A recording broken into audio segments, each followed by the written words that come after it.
No dice simplemente repartan copias del Evangelio y bueno, que cada uno se arregle. No, nosotros tenemos que sentarnos con las personas y explicarles el verdadero sentido de cada pasaje.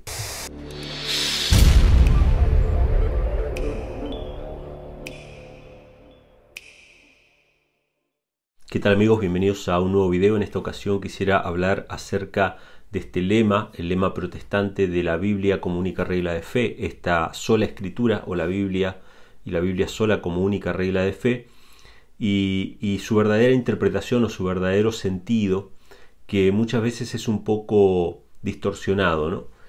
Ustedes saben que esto nace con la Reforma Protestante del siglo XVI, tanto Lutero como muchos otros consignaron como lema, ¿no? Como santo y seña de la Reforma Protestante, que la Biblia y solamente la Biblia iba a ser la única regla de fe para el pueblo de Dios. Solamente las Sagradas Escrituras. En aquella época estaba plagada la iglesia de concilios y dogmas y bulas papales y todo tipo de documentos, el derecho canónico, etcétera, etcétera, que formaba parte de alguna manera las reglas de la vida de la cristiandad durante la Edad Media.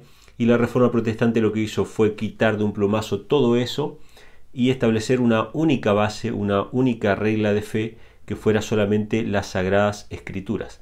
Y de ahí nosotros heredamos como cristianos protestantes este lema. Y básicamente lo que enseña este lema es que no existe otra autoridad para regir a la iglesia que solamente las Sagradas Escrituras.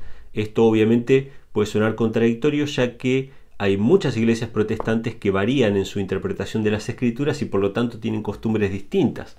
Pero bueno, eso ya es un tema de interpretación de las Escrituras. Sin embargo, a mi humilde entender, existe una manera muy clara, muy sencilla de que no hayan estas discrepancias que existen hoy entre las diferentes iglesias protestantes, que tiene que ver con que cada uno no puede interpretar la Biblia como le parece, porque la Biblia no es de interpretación privada, sino que hay que dejar que la Biblia se interprete a sí misma. Por eso nosotros tenemos no solamente la regla de sola escritura o solamente la Biblia, sino que también tenemos el lema de que la Biblia se interpreta a sí misma, es su propio intérprete. Cuando un pasaje, un texto bíblico es difícil de entender o tiene varias interpretaciones, se deja que la Biblia en otra parte de las Escrituras aclare esa cuestión y de esa manera no pueden haber muchas opiniones sobre una misma cuestión, sobre un mismo pasaje bíblico, porque toda la Biblia es un sistema de verdades reveladas en el cual una parte de la Biblia está conectado con otra parte, como si fueran todas piezas de un gran engranaje, de una gran maquinaria, en la cual si una falla, si una la torcemos o le damos un sentido distinto, ya toda la maquinaria empieza a fallar, empieza a funcionar de manera inadecuada. Por eso es que la Biblia tiene que tomarse como un todo. Los 4 evangelios son un todo que se conectan a su vez con la ley levítica, que se conectan a su vez con las profecías de Daniel y Apocalipsis. Es decir, es un sistema de verdades reveladas que se autointerpreta. O sea, yo no puedo decir, esta bestia representa tal cosa, porque la misma Biblia va a decir qué representa esa bestia. O este cuerno representa tal cosa, porque la misma Biblia lo va a decir en alguna otra parte, de alguna otra manera.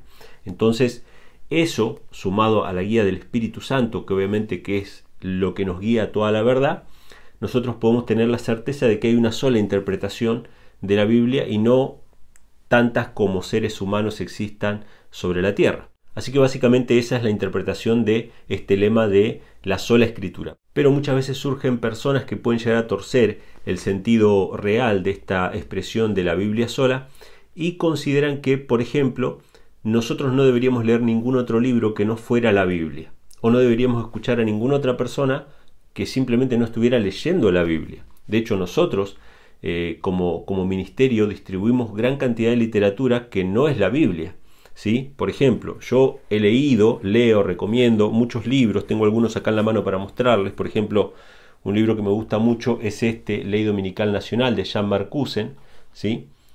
Que habla acerca de las profecías de Daniel y Apocalipsis y habla acerca de la ley dominical. Un libro que me gusta también se llama Cristo y su justicia, de Elliot Wagoner. No es la Biblia, pero habla acerca de la Biblia, igual que el libro que les mencioné hace un rato. Otro libro que me encanta y que yo he hablado mucho en este canal es Pasos a Cristo, de Elena G. de White. No es la Biblia, pero habla acerca de la Biblia Y yo mismo he escrito algún que otro librito, algún que otro folleto, que no es la Biblia, pero que habla acerca de un tema bíblico, como es el librito El único hijo, que habla acerca del tema de la deidad. ¿Por qué les menciono esto? Porque muchas veces recibimos, yo al leer los comentarios voy viendo más o menos las críticas que son recurrentes y trato de responderlas de alguna manera con un video. Recibimos la crítica recurrente de que no deberíamos recomendar ningún libro que no fuera la Biblia porque la Biblia es autosuficiente. Y si bien es verdad que la Biblia es autosuficiente, no estamos recomendando libros como si fueran la Biblia o como si fueran un complemento de la Biblia. Ni Pasos a Cristo, ni Cristo y su Justicia, ni la Ley Dominical Nacional, ni el librito que yo hice, El único hijo, ninguno de esos libros son un complemento de la Biblia o una adición a la Biblia, y mucho menos un reemplazo de la Biblia, sino que son simplemente folletos que se encargan de explicar algunas cuestiones bíblicas utilizando el método de interpretación bíblico de texto sobre texto, renglón sobre renglón, dejando que la Biblia se explique a sí misma. Obviamente, nosotros no podemos estar en todas partes al mismo tiempo.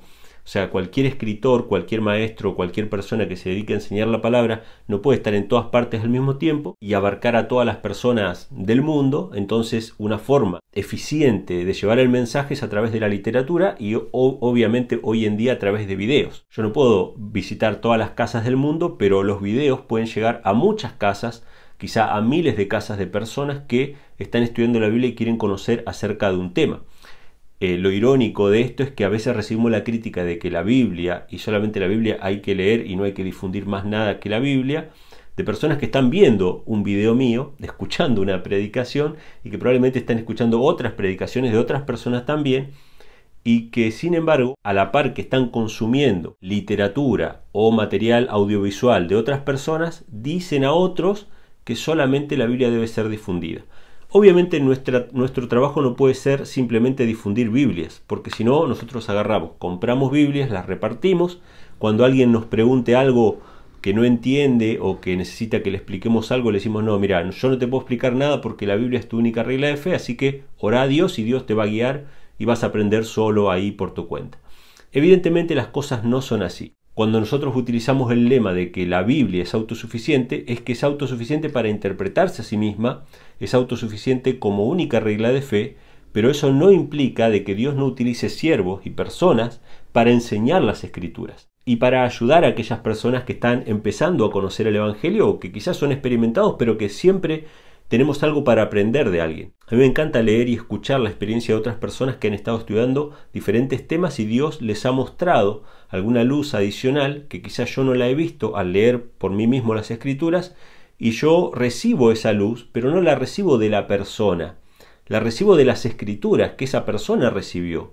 Esa persona cuenta los pasajes, muestra los textos bíblicos, muestra su experiencia de cómo comprendió esa verdad a través de los textos bíblicos, y en definitiva yo estoy recibiendo los textos bíblicos explicados por esa persona. Y mi fundamento sigue siendo la Biblia y solo la Biblia, aunque recibí el mensaje a través de esa persona, a través de ese siervo que puede haber sido un escritor, un pastor. En el caso de Elena G. de White entendemos que Dios la guió, ¿no? Que fue una sierva del Señor, que fue una mensajera, pero en definitiva somos todos siervos de Dios. En mayor o en menor medida nuestro trabajo de testificar, Dios ha decidido hacerlo a través de nosotros. Podrían haber bajado ángeles a hacer el trabajo de predicar el Evangelio, pero Dios escogió al ser humano para dar el mensaje de salvación al mundo. Así que lo que quiero hacer en este video es responder a esta crítica. Cuando yo recomiendo un libro o leo la cita de algún libro que habla acerca de la Biblia, para hablar de la Biblia, no para hablar de la persona que escribió el libro, recibo por lo general esta crítica de que solamente debemos difundir la Biblia. Entonces yo quiero mostrar cómo Dios, a través de la historia, voy a mostrar algunos pasajes bíblicos, no solamente utilizó la palabra de Dios, utilizó la Biblia, su palabra, sino que utilizó a personas, siervos que Dios tenía para explicar, para enseñar y para instruir con esa palabra. No dejó a las personas con la palabra ahí, bueno, se arregla solo, el Espíritu le guiará. No, sino que utilizó a personas que se sentaron a explicar las Escrituras. Y el primer caso que quiero compartir con ustedes se encuentra en el libro de Nehemías, capítulo 8, versículos del 1 al 10. Voy a leer del 1 al 3 y después del 7 al 10, que habla acerca de la primera fiesta que celebraron el pueblo de Israel, o el pueblo de Judá, mejor dicho, cuando volvieron del cautiverio babilónico en época de Nehemías y empezaron a reconstruir la ciudad. Dice así, voy a leer desde el versículo 1 al versículo 3. Se juntó todo el pueblo como un solo hombre en la plaza que está delante de la puerta de las aguas, y dijeron a Esdras, el escriba, que trajese el libro de la ley de Moisés, la cual Jehová había dado a Israel, y el sacerdote Esdras trajo la ley delante de la congregación, así de hombres como de mujeres, y de todos los que podían entender, el primer día del mes séptimo, y leyó en el libro delante de la plaza que está delante de la puerta de las aguas, desde el alba hasta el mediodía, en presencia de hombres y mujeres y de todos los que podían entender, y los oídos de todo el pueblo estaba atento al libro de la ley. Bueno, primer punto en este pasaje, ellos iban a escuchar por primera vez después del cautiverio las palabras de la ley de Moisés, en el contexto de la fiesta del día de la expiación. ¿Sí? Ya estaban a pocos días del día de la expiación y pasaron todo ese día leyendo la ley de Moisés. Vamos al versículo 7 de Nehemías capítulo 8. Dice, y los levitas Jesúa, Bani, Serabías, Jamín, Acub, Sabetai, Odías, Maasías, Kelita, Azarías, Josabed, Anán y Pelaía hacían entender al pueblo la ley, y el pueblo estaba atento en su lugar, y leían el libro de la ley de Dios claramente y ponían el sentido, de modo que entendiesen la lectura. Fíjense qué interesante, ellos ya tenían el libro de la ley, ya estaban escuchando, los sacerdotes estuvieron leyendo durante toda la mañana el libro de la ley. ¿Ya está? ¿Con eso alcanzaba? No, había un grupo de sacerdotes, un grupo de siervos de Dios, que le daban el sentido a las escrituras y le hacían entender a la gente. Y Nehemías, el gobernador, y el sacerdote Esdras, escriba, los levitas que hacían entender al pueblo, dijeron a todo el pueblo, día santo es a Jehová vuestro Dios, no os entristezcáis ni lloréis, porque todo el pueblo lloraba oyendo las palabras de la ley. Luego les dijo, id y comed grosuras y bebed vino dulce, y enviad porciones a los que no tienen nada preparado, porque día santo es a nuestro Señor. No os entristezcáis, porque el gozo de Jehová es vuestra fuerza. O sea que este grupo de sacerdotes enseñaba la palabra y animaba al pueblo a que esté contento, a que esté feliz, porque era obviamente el día de las trompetas, a pocos días de la fiesta del día de la expiación. Y bueno, hay un detalle ahí que dice el versículo 10, porque el gozo de Jehová es vuestra fuerza. No me voy a detener en ese tema, pero es un tema aparte, muy apasionante, de que el gozo de la salvación, el gozo de estar en la presencia de Jehová es nuestra fortaleza. Es lo que revitaliza los huesos de los seres humanos. ¿Sí? El corazón alegre es un buen remedio, el espíritu triste seca los huesos. El gozo de la salvación, la conciencia limpia de estar en la presencia de Jehová, de haber sido perdonados por Dios, eso revitaliza nuestro cuerpo, nuestro ser. Es lo que nos da nuestra fuerza. Pero bueno, volviendo al tema, lo que quiero mostrar acá es que ellos estaban escuchando la ley de Jehová, tenían la palabra de Jehová, sin embargo hizo falta personas, seres humanos, que se acercaran y explicaran el verdadero sentido de los pasajes que se leían y les hicieran entender a este pueblo y les explicaran de que era un día de gozo y de alegría. Porque obviamente ellos durante mucho tiempo no habían guardado las ordenanzas y las fiestas, y por primera vez estaban celebrando la fiesta de las cabañas en ese séptimo mes y estaban acongojados, estaban tristes por tanto tiempo de tinieblas y oscuridad y emocionados de que Dios los recibiera, ¿sí? Y que Dios les diera una nueva oportunidad de comenzar de nuevo. Así somos cada uno de nosotros. Nos emociona, nos hace llorar a veces la misericordia que Dios tiene con nosotros, las nuevas oportunidades que nos da, y nos quedamos ahí melancólicos, y Dios dice, no, pónganse alegres, porque en el gozo de Jehová está vuestra salvación. Así que este es el primer ejemplo de cómo Dios utiliza a personas, a siervos suyos, para explicar las Escrituras. El siguiente ejemplo está en Hechos de los Apóstoles capítulo 8 versículos 26 al 35 y está en el contexto ya de la iglesia primitiva y también en el contexto de una fiesta solemne a la que venían a adorar de todas partes del mundo. Dice así Hechos capítulo 8 versículos 26 al 35. Un ángel del Señor habló a Felipe diciendo, levántate y ve hacia el sur por el camino que desciende de Jerusalén a Gaza, el cual es desierto. Entonces él se levantó y fue. Y sucedió que un etíope, eunuco, funcionario de Candace, reina de los etíopes, el cual estaba sobre todos sus tesoros, había venido a Jerusalén para adorar. Obviamente había venido a adorar a una fiesta. Volvía sentado en su carro y leyendo el profeta Isaías. Primer punto. ¿Qué tenía este hombre? Tenía la palabra de Dios, tenía el profeta Isaías, tenía la Biblia. ya está, no necesitaba más nada o necesitaba ayuda, necesitaba alguna persona, algún siervo de Dios que le explique. Y el Espíritu le dijo a Felipe: acércate y júntate a ese carro. Acudiendo Felipe le oyó que leía el profeta Isaías y dijo: ¿pero entiendes lo que lees? Él dijo: ¿y cómo podré si alguno no me enseñare? Y rogó a Felipe que subiese y se sentase con él. El pasaje de la escritura que leía era este: como oveja a la muerte fue llevado, y como cordero mudo delante del que lo trasquila, así no abrió su boca. En su humillación no se le hizo justicia, mas su generación, ¿quién la contará? Porque fue quitada de la tierra su vida. Respondiendo el eunuco dijo a Felipe: te ruego que me digas, ¿de quién dice el profeta esto? ¿De sí mismo o de algún otro? Bueno, muy interesante. Él tenía la Biblia, tenía sinceridad, quería saber de quién hablaba esto el profeta Isaías, si era de su propia muerte, porque el profeta Isaías fue martirizado también, y quería saber a quién se refería, quién era este siervo sufriente de Isaías capítulo 53. Entonces Felipe dice, abriendo su boca y comenzando desde esta escritura, le anunció el Evangelio de Jesús. Muy bien, según la crítica que a veces recibimos, ¿no? De que no, solamente la Biblia, ningún otro libro, ninguna otra cosa, no hay que escuchar más nada que no sea la Biblia.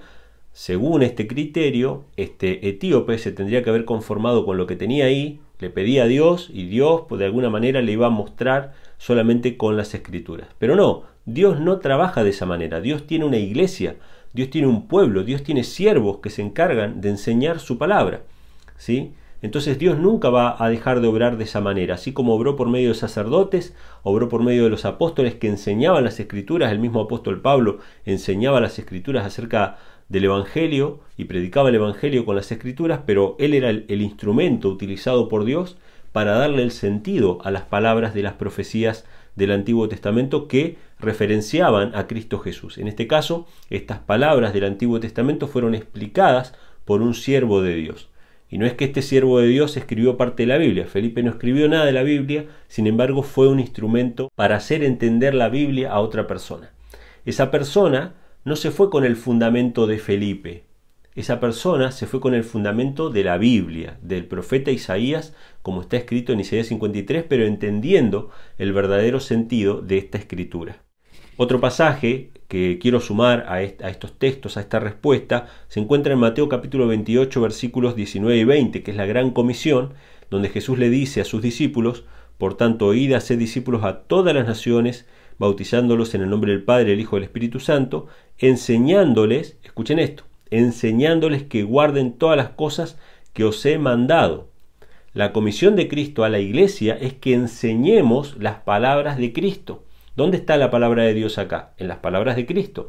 Todo lo que os he mandado. O sea, esas son palabras de Cristo. Esa es palabra de Dios, es la Biblia, son los evangelios. Pero nosotros tenemos que enseñarlos. No dice simplemente repartan copias del evangelio y bueno, que cada uno se arregle. No, nosotros tenemos que sentarnos con las personas y explicarles el verdadero sentido de cada pasaje. Y obviamente que esto no implica que la gente tenga una dependencia del maestro. Justamente la función del maestro es enseñarle a la gente a no ser dependiente de los hombres. En este canal siempre enseñamos que ustedes no dependan de hombres, que ustedes no dependan de ningún maestro, sino que la Biblia sea su maestro. Y les enseñamos cómo estudiarla, texto sobre texto, renglón sobre renglón, etcétera, etcétera. Les enseñamos el verdadero sentido de algunos pasajes que han sido malinterpretados. En muchos casos maliciosamente y en otros no, simplemente por una cuestión de confusión. Pero les enseñamos a que no dependan de los hombres, que hagan de la Biblia su fundamento, que hagan de la palabra de Dios su sustento. Otro caso que tenemos registrado en Hechos de los Apóstoles, capítulo 9, versículos del 1 al 6, es la conversión del apóstol Pablo. Dice: Saulo, respirando aún amenazas y muerte contra los discípulos del Señor, vino al sumo sacerdote y le pidió cartas para las sinagogas de Damasco, a fin de que si hallase algunos hombres o mujeres de este camino, los trajese presos a Jerusalén. Mas yendo por el camino aconteció que al llegar cerca de Damasco, repentinamente le rodeó un resplandor de luz del cielo, y cayendo en tierra, oyó una voz que le decía: Saulo, Saulo, ¿por qué me persigues? Él dijo: ¿quién eres, Señor? Y él le dijo: yo soy Jesús a quien tú persigues. Dura cosa te es dar coces contra el aguijón. Acá tenemos a Pablo enfrente de la palabra de Dios hecha hombre, que es Cristo Jesús.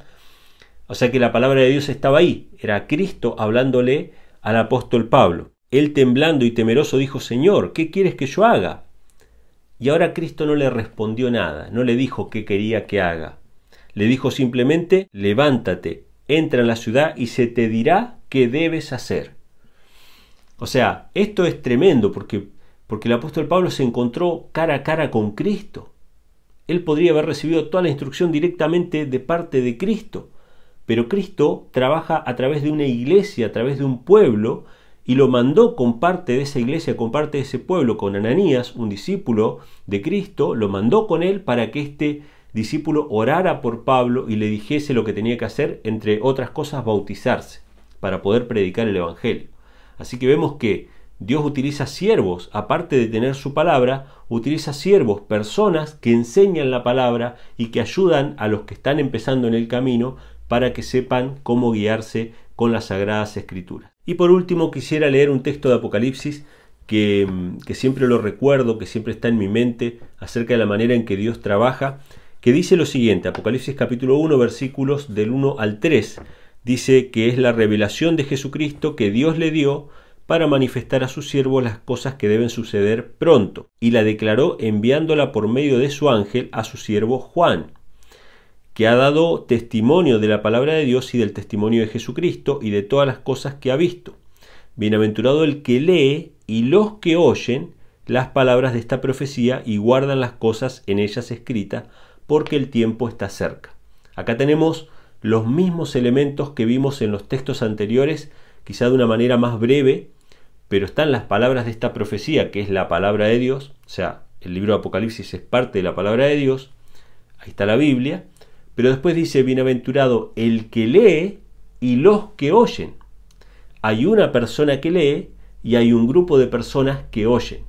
No todos están leyendo por sí mismos, pero hay gente que está escuchando la palabra de Dios y hay uno que está enseñando la palabra de Dios. Yo sé que podríamos interpretarlo como en realidad este hombre está leyendo y no está agregando más nada, pero por lo general siempre que alguien lee la palabra de Dios delante de las personas, en una congregación, en una iglesia, siempre lo que pasa es que lee un pasaje y da una interpretación o le da un sentido. Un ejemplo de esto lo tenemos en Lucas capítulo 4, no lo vamos a leer ahora, cuando Cristo fue a la sinagoga, le fue dado el rollo del profeta Isaías, ahí estaba el que lee, ¿sí? Jesús iba a leer y estaban los que oían en la sinagoga. Entonces Jesús leyó un pedazo del profeta Isaías, Dios me ha ungido para dar buenas nuevas a los pobres y anunciar el año agradable del Señor, y después cerró el libro y dio la interpretación. Hoy se ha cumplido esta palabra delante de vosotros. Bueno, ahí lo sacaron y lo querían despeñar, pero ahí tenemos el ejemplo claro. Cuando dice bienaventurado el que lee y los que oyen, si tomamos el ejemplo de esa sinagoga o de cualquier iglesia moderna, vamos a ver de que hay una persona que lee las escrituras, hay un grupo que oye y obviamente ese que lee también explica las escrituras y le da el verdadero sentido para que no sea malinterpretado. Obviamente el método que tenemos para dar el verdadero sentido a un pasaje no es lo que a nosotros nos parece, sino lo que el resto de las escrituras dicen sobre el mismo tema. Ese es el método de interpretación bíblico que bueno, nosotros hemos aprendido y lo enseñamos también a cada uno de ustedes. Así que acá tenemos varios ejemplos de que cuando nosotros decimos la Biblia sola es la única regla de fe, no implica de que no vayamos a distribuir otros libros de otros autores o que nosotros mismos vayamos a preparar materiales, y de hecho preparamos videos y hacemos videos para explicar las escrituras. No significa que es pecado escuchar a otras personas hablar acerca de las escrituras. Lo que significa es que en definitiva cuando yo escucho a Emanuel o a cualquier pastor o cualquier ministro o cualquier hermano o amigo que nos enseña algo de las escrituras, no tomar la palabra de esa persona como la autoridad, sino el texto bíblico y el sentido. Si está correcto, conforme al resto de las escrituras, entonces hacemos de la Biblia nuestra única regla de fe. ¿Eso significa de que Dios no utilizó a otra persona para mostrarnos esa luz? No, claro que no. Dios utiliza a personas para mostrarnos la luz, para mostrarnos el verdadero sentido de algún pasaje, pero sigue siendo ese pasaje, sigue siendo la Biblia sola nuestra única regla de fe. Así que en definitiva ese es el verdadero sentido de esta frase, sola escritura o la Biblia sola, que nosotros creemos, que nosotros practicamos y que confiamos en que da su fruto porque la gente realmente empieza a leer las escrituras y empieza a verla con otro lente, ¿no? Cuando lo ve de esta manera. Empieza a confiar más en la Biblia como la palabra de Dios y no tanto en los hombres o en la teología o en la sabiduría de los hombres, sino más en la Biblia como un libro autosuficiente. Y hay otra experiencia, otra vivencia cuando nos acercamos a la palabra de Dios como la palabra de nuestro Padre Celestial que nos ama y que tiene tesoros de bendición encerrados ahí adentro y que están esperando que nosotros simplemente los descubramos. Así que esto era lo que quería compartir con ustedes, espero que les sea de bendición. Nos estaremos viendo en un próximo video, Dios mediante. Ya saben, suscríbanse, dejen abajo sus comentarios, compartan este video con sus amigos y nos estaremos viendo en la próxima.